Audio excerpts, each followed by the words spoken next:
Hello and welcome to this Mirror Facebook Live on all of the Black Friday tips and tricks you need to know about, as well as how to keep yourself safe from the scammers who stole £800,000 on Black Friday last year. I'm Sam Barker. I'm a money reporter here at the Mirror, and today I'm joined by Jordan Cox, perhaps better known as Britain's Coupon Kid and a personal finance expert. Hello, Jordan. How are you? Very well. How are you, sir? Excellent. Yeah, not too bad, thank you. Not too bad. And thank you very much for being with us today. So, love it or hate it, the Black Friday sales are almost upon us. And this year, it brings a unique set of complications which are ready to trip up unwary shoppers. Of course, it's worth bearing in mind that this year, particularly, many of us might not have an awful lot of cash to spare for shopping during the worst cost of living crisis for decades. But especially as Christmas approaches, many households are looking to Black Friday to help them get some cheap presents. And as many as 9 in 10 of us are actually hoping to buy some or all of our presents in the Black Friday sales. And that's according to Barclays, the high street bank. Other people, obviously, just looking to Black Friday to pick up a bargain, maybe something which they've needed, an essential item they've needed for a while, and maybe haven't been able to otherwise afford. So as well as taking you through everything you need to know about one of the main shopping events of the year, we're also here to answer your questions. So if there's anything at all you would like to ask myself or Jordan, please feel free, post it in the chat. We monitor that and we'll go through, read all your comments as they come in, and we'll jump on any questions as you post them. So Jordan, perhaps let's start right at the beginning. Can you talk us through what is Black Friday, please? Yeah, so Black Friday, it started off in America. It was an American trend where the day after Thanksgiving, they would have a day of sales where shops would sell things for cheap. You can get bargains, you can get deals for Christmas. And it started there and it slowly weaved its way over here. So I'm sure you remember seeing, 7, 8 years ago when it first started in the UK, there were fights over TVs in Asda. There was a lot of sort of punch ups over deals that you can find in store. And that's sort of how it started. So we had not a very nice introduction to it, but it is a day where you can usually get things for quite cheap. There are some things to look out for, as always. I mean, it is basically a marketing day. It's a marketing ploy for different retailers and brands to sell their items to you before Christmas. So there are some things to watch out for, but you can also get deals as well.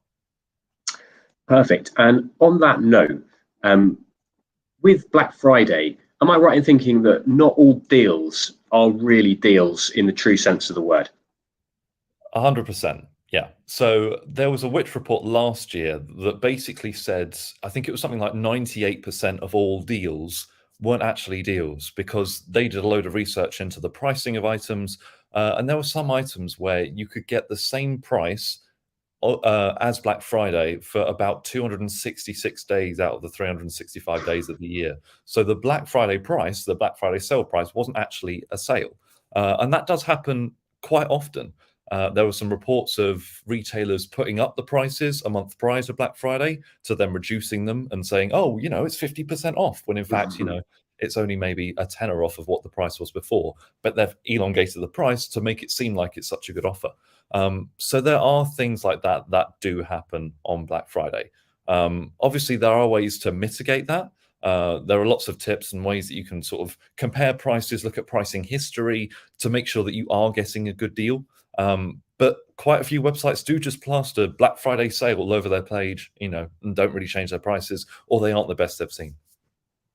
It's I suppose it sounds like the sort of DFS effect where you've had a closing down sale or whatever that's been going on for probably about as long as I've been alive. So you mentioned something there which I thought was quite interesting, which is there are tools out there. Because as a shopper, you might look at this and go, okay, well, if I see something online, obviously a lot of Black Friday deals, they're online and physical stores. And we're sort of leaning a little bit towards online, I think today. You might look at that and go, well, that looks like a good deal to me. I've got no real way of working out, does it actually represent a big discount to how it is normally or not? What are some of the tools that people can use to help them work out what's what, please?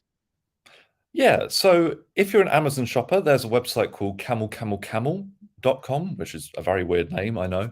But if you just Google camel, it has pricing histories of all of the different items on Amazon. So you can either copy and paste a URL, or you can just type in the name of the product, and it will give you a graph telling you the past year, 2 years, 6 months of what the pricing has done on Amazon. So, for example, the Echo Dot third generation, if you wanted to get that, you can see basically the graph going up and down depending on what the price was at each point of the year. And that's a good thing to check, because if you can see that the price was cheaper, 3 months ago, 4 months ago, and it's not the cheapest now, then it might not be the best time to buy. Obviously, with Amazon, they had 2 different Prime days this year, so the item might have got cheaper, and it might still go cheaper still after Black Friday. So it's a good gauge to see if you are getting a good price.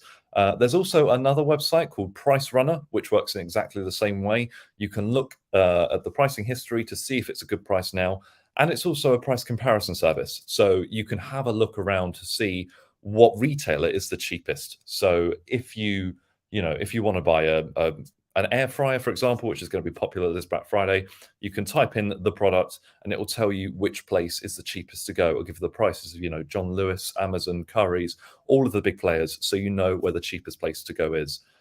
So if you can do price comparisons like that before you buy, it's probably a good thing, because prices will change quite a lot this week, especially even after Black Friday, as we go into Cyber Monday as well, which usually blends into Black Friday, but prices can change again. But if you can do a price comparison either on those sites, or just go onto Google Shopping and just type in your item and have a look around all the different retailers, then you should be getting a best price there.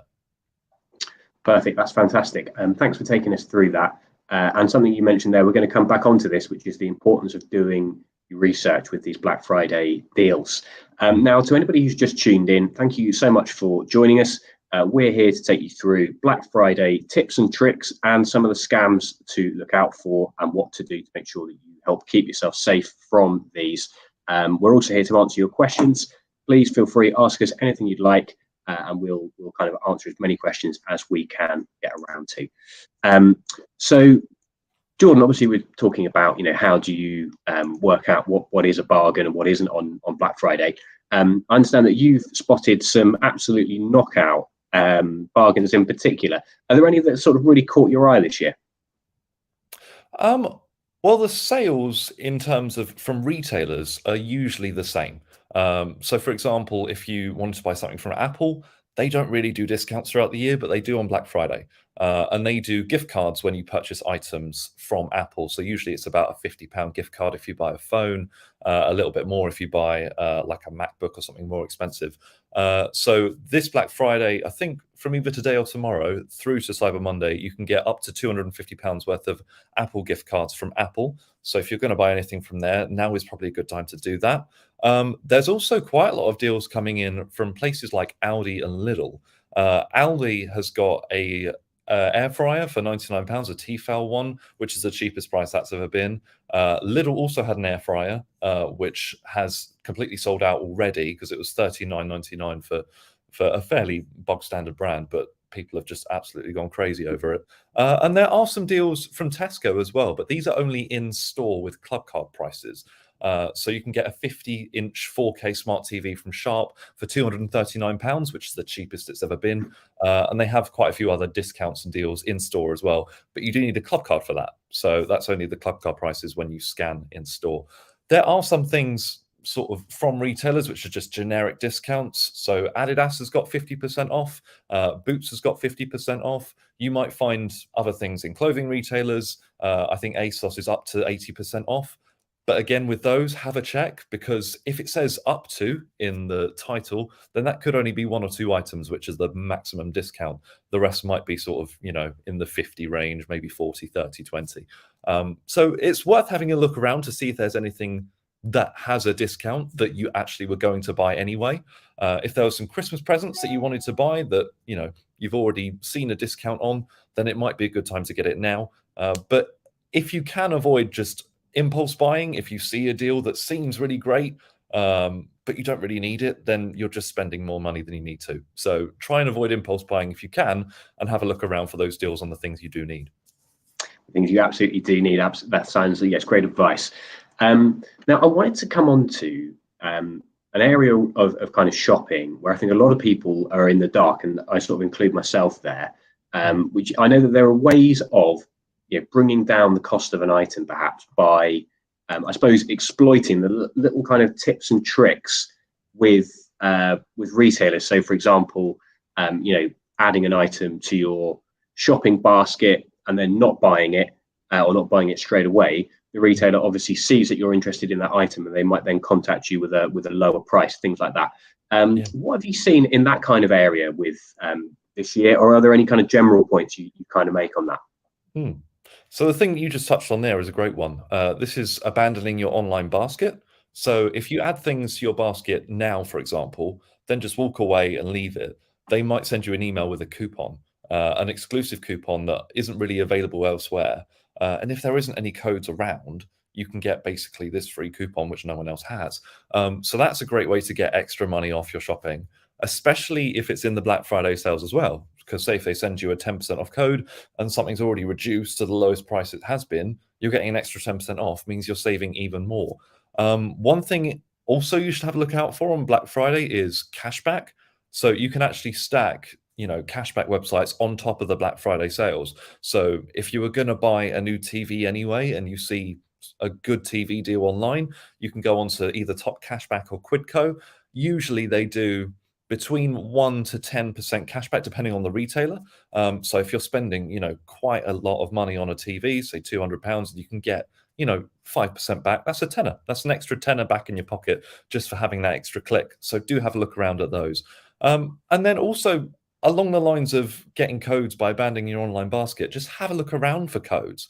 If you're shopping from Currys or appliances online or anywhere like that, just Google their name and voucher code or discount code, and you might have one pop up. And if you can get that extra discount on the stuff that you're going to buy anyway, then you're only saving even more. Perfect. That's really good to know. And that's the kind of tips and tricks which is very hard to Google and people might not necessarily know about. So thank you very much for taking us through a few bits there. Now, I also wanted to move on to talking about scams, and this is where I'm going to give Jordan a bit of a break, and I'm going to do a bit more of the talking. So this year, shoppers are being warned by a lot of high street banks to beware of online shopping scams this Black Friday. Now, the banks have been very, very proactive about mentioning this ahead of time. A number of high street banks have kind of come forward to people like myself, journalists, with releases, statistics on the number of people who got caught out by Black Friday scams last year, for example. And I'm going to go through some of what they've said, and we'll talk about some of the scams that are out there, ways to spot them. I suspect that the reason the banks have been so proactive is because they had to pick up. There was £800,000 of Black Friday fraud last year, where people were ripped off by various scams, and the banks, when that happens to you, you enter into a bit of you roll the dice as to whether or not the bank is going to give you your money back, basically, because some of them would say, if you've genuinely purchased something and there's nothing we could have done to prevent it, you thought you were entering into a real deal, you've put yourself on the line, and that's the risk you've got to take, and you've lost your money. And some others would give you the money back in that situation. The banks get a load of bad press for this. I strongly suspect that they want to avoid a repeat of that this year, and that's why they're being so proactive. However, if we talk just about Lloyds Bank, they say that the amount of fraud they saw rose by a third around the Black Friday period of last year. And the big risk is what the banks call purchase scams. So this is where you're tricked effectively into sending money directly to somebody else's account through bank transfer, and you may or may not get the item which you think you're going to get. And the average amount that people lose to these is about £500 a time. So it is well worth kind of bearing this in mind. A lot of these scams start on social media. They'll start on Instagram, for example, or Facebook Marketplace, and they kind of lure people in, often with deals that look a little bit too good to be true. But again, if you're on Facebook Marketplace, quite often, it's not unusual to see genuine deals where, the item is just very, very cheap and the person wants to get rid of it. So that's often where they start. People aged 25 to 34 are the most likely people to fall victim to these kind of scams. And the main ones, are around clothes, shoes, and things like games consoles and electrical goods. So another thing to look out for, we're going to come on to how to spot some of these, how to keep you safe, but just talking about the different sorts of scams that are out there. Another big scam is just fake goods. So already on Instagram alone, thousands of listings have been pulled ahead of Black Friday. They were like Black Friday related deals, but all of these items were counterfeit. So this includes things like clothing, fashion accessories, jewelry, CDs, DVDs, even through to Black Friday car parts, for example, Black Friday tobacco, and all of this stuff. You know, as Jordan said earlier, a lot of this is a marketing ploy. People just want to put those words in their listing.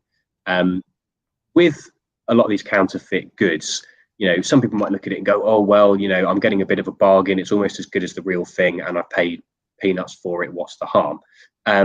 There is, unfortunately, a bit of a risk to some of this stuff, especially if you're buying an electrical item, for example, or you're buying food, drink, tobacco, because it may not be as good as or as healthy for you as the real thing. And the real case in point is electrical items. So big one is Apple chargers. So if you've got an Apple product, you need to buy an Apple charger.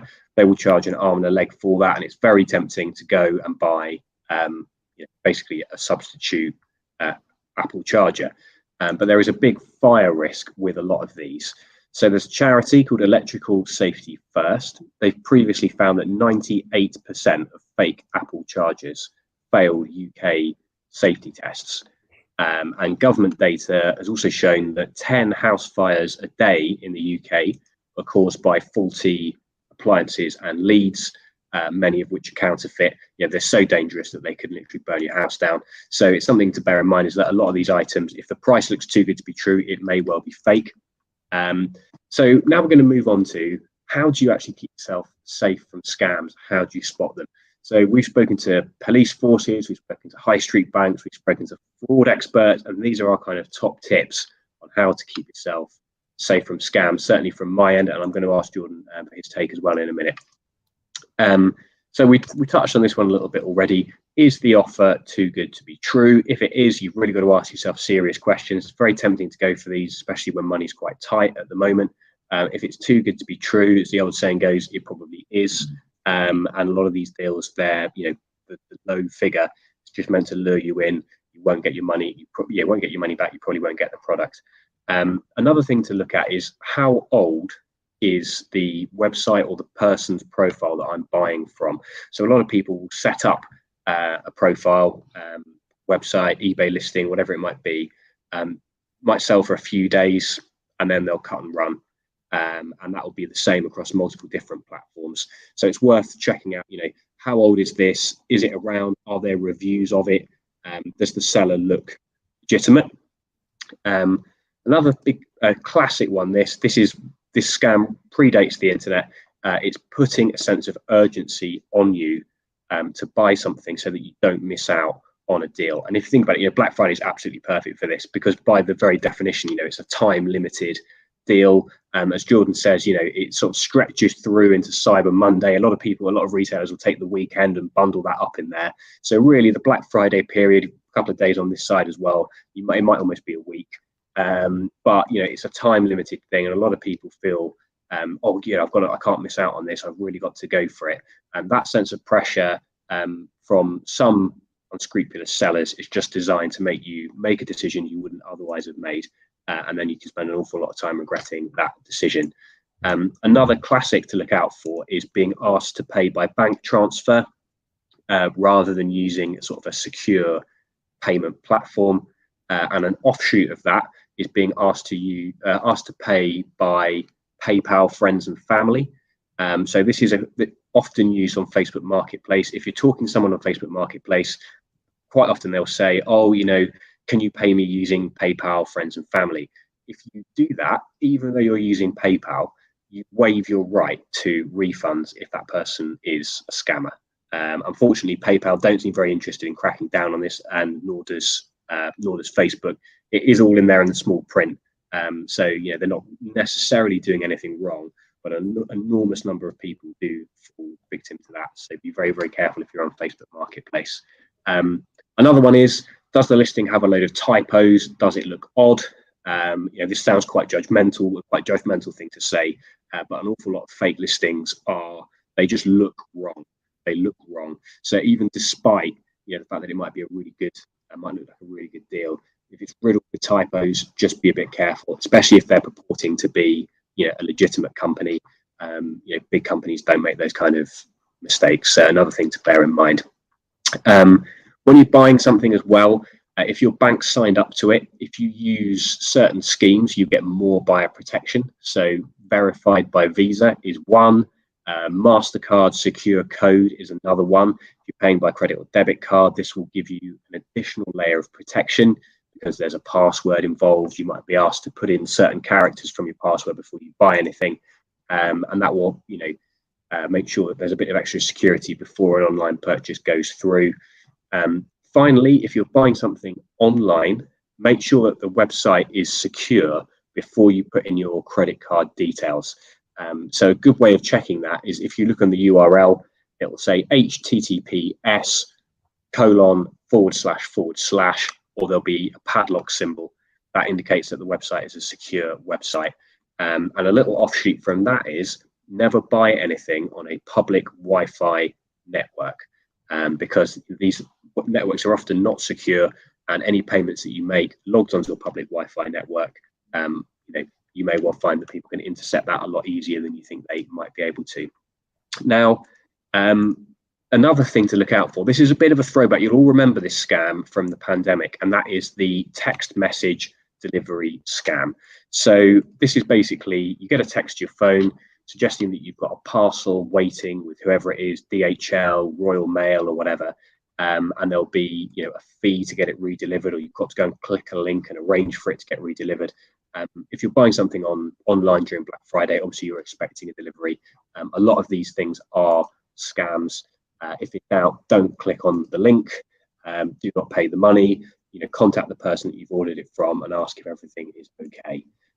If you think you have been scammed, contact your bank, contact your credit card provider straight away. They might be able to stop the payment and return it to your account. And if you think that you've had to put in your username, password, kind of any personal details to make that purchase, change the password and report it. If you want to, you can report the scam to Action Fraud, which is part of the City of London Police, and they can help look into it as well. So Jordan, I've been kind of rabbiting on, and this is just my kind of download really on, keeping yourself safe from scams and kind of things to look out for. Was there anything else which is kind of jumping out at you where you thought, okay, this is something you've run into in your research for all this?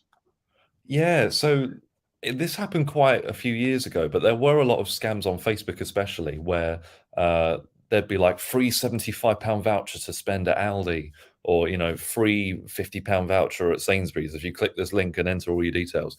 So obviously those were scams, but there were little ways that you can figure out that they were if you weren't too sure.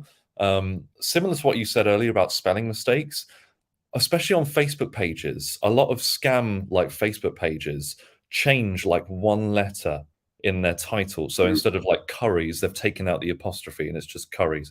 Or like if they're doing like a holiday scam where they're trying to give away 50 holidays to everyone on Facebook, instead of TUI, it's TUI holidays, or they've added like an extra S on the end of their title.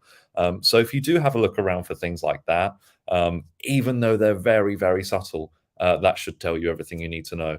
Also, if it doesn't have like the verified sticker, especially on Facebook and Instagram, I know Twitter might be changing their policies on that, but if it has a verified stamp, then you know that that's the genuine company. And also having a look at how many people like the page. If there's a competition that you're not too sure whether it's real, or like a coupon or voucher that they're offering where you're not too sure whether it's real, if you click on the page and it's from Sainsbury's or Morrison's and they've only got 5,000 likers, then maybe that's not the real deal, because the real page should have hundreds of thousands, millions maybe. So yeah, just being vigilant, and if you're not sure, especially on social media, just clicking on the page to see what they're about, to see if they're actually a real page. And it should also tell you when the page was created as well on Facebook. So if it was recently, then you know that's not going to be real. Absolutely. And, really important points there. There are an awful lot of scammers out there. There's been a huge increase in fraud basically since the pandemic, and it's kind of rumbled on and on. So yeah, big figure to remember. £800,000 of fraud committed around Black Friday last year. And that will probably just be the tip of the iceberg, because even police forces will say most frauds go unreported. People feel they either don't realize they've been scammed, or they feel a sense of shame, or the item was so low value that they think it's not worth their time with the paperwork, going and filling in the forms and trying to get their money back. But there are an awful lot of scammers out there, and hopefully some of the bits we've mentioned today will help keep you safe, and also help you spot real deals during a sort of shopping period right in the middle of the cost of living crisis. Help you get some good deals and prepare for your Christmas as well. Now, unfortunately, that's almost everything that we have got time for today. I wanted to say thank you, everybody, for tuning in. I hope you found that helpful. A big thanks also to Jordan Cox for all of his tips and insights today. Really appreciate it. Thank you so much, Jordan. We'll be back next Thursday with another Cost of Living Facebook Live. Hope to see you all there. Thank you.